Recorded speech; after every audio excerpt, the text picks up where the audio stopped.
There is a secret to living forever. I'm sure I've told you this before, but it bears repeating.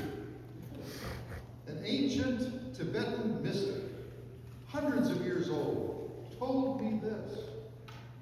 There's a simple exercise that if you do it constantly, you will never die. But once you stop this exercise, you will die. So what is this powerful exercise? Breathing.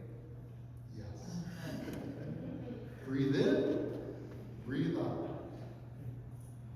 Well, the simple way of living is really a summary of today's lessons. It's also a good description of a healthy spiritual life. Breathe in, breathe out.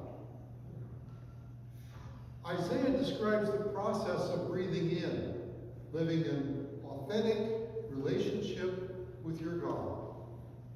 He describes a situation that is universal. People living a superficial religion and then wondering why it doesn't work. Why do we fast and you do not see? Why humble ourselves and you do not notice? God's word brings them up short. He does notice.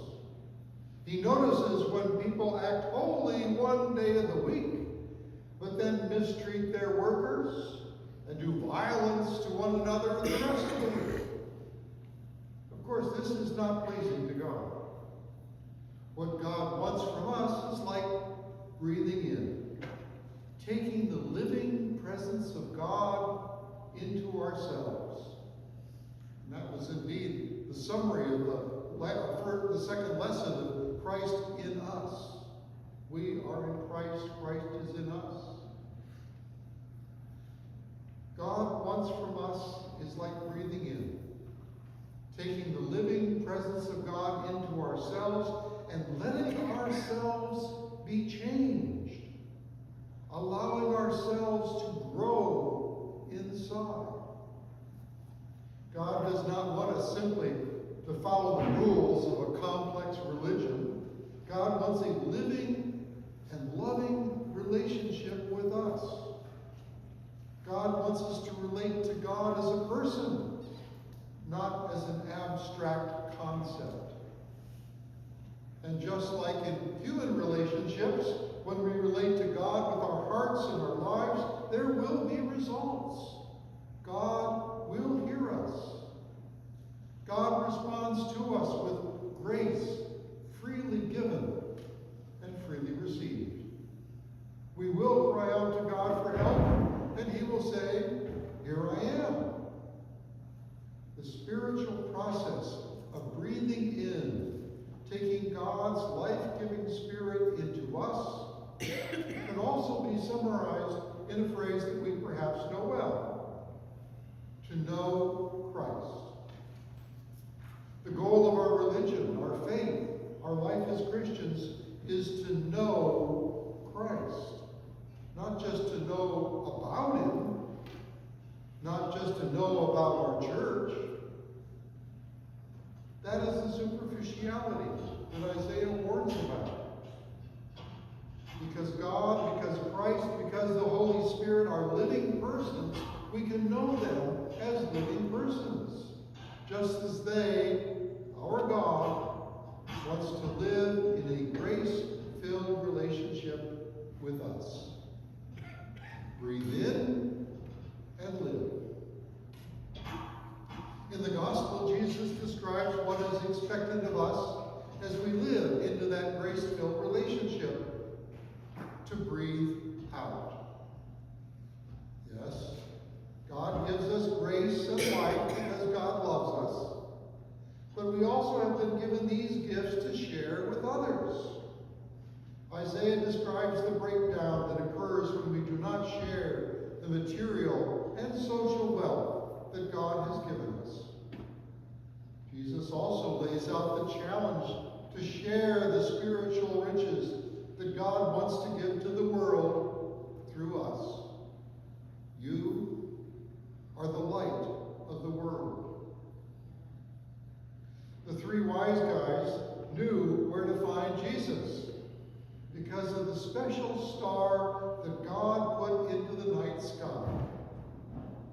Now, people will know where to find God because of the light that shines through us. As Jesus said in today's gospel, in the same way, let your light shine before others so that they may see your good works and give glory to your Father in heaven. Breathing out or making Christ known gives life just as surely as allowing God to come into our lives, breathing in, does. Again, Isaiah talks about an authentic relationship with God, shown by what we do and who we are in relationship to others. And there is the tried and true example of two lakes in the Holy Land. The Lake of Galilee, which both receives water in the River Jordan and lets it flow out the other side. In contrast, there is the Dead Sea, which only receives the life-giving water of the River Jordan, but does not allow it to leave. St. Francis describes it well. It is in giving that we receive.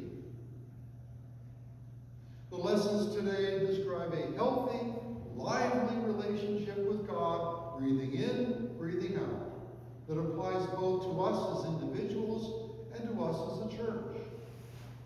It is who we are called to be. It is what we are called to do.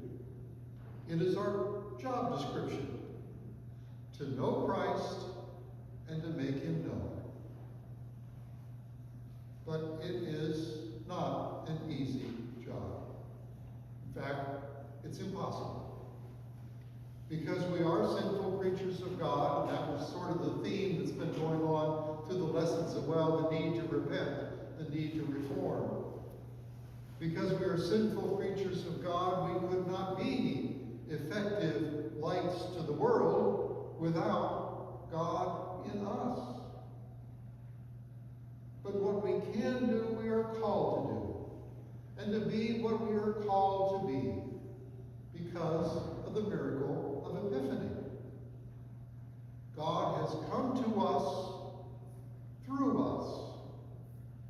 and through us, God can be seen in the world. We know Christ, we breathe Christ in. Because Christ wants to be known. Christ comes to us in the Incarnation. Christ comes to us in our baptism. The light of Christ, the light we are to shine out into the world, is within us now. Our calling is simply to allow God's grace in Christ to flow through us, giving us life and giving light to the world. As Isaiah warns, there is much we can do to block that light. But once we say yes, as Mary said yes, that powerful indwelling